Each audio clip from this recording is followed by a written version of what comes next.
Sebuah video dugaan petugas lalu lintas Polres Aceh Tamiang peras supir truk Minggu malam viral di media sosial TikTok, di mana dalam keterangan video tersebut petugas meminta uang senilai Rp500.000. Penangkapan supir truk tronton ini terkait beredarnya video hoaks di media sosial TikTok dengan akun bernama Mulizar Driver Muda yang bernarasi pemerasan yang dilakukan oleh salah seorang oknum polisi terhadap dirinya.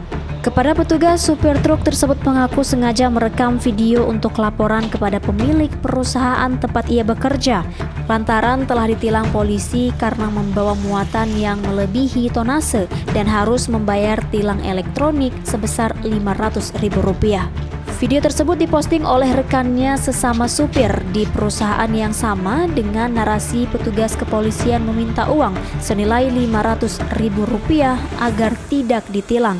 Akibatnya, video tersebut pun viral.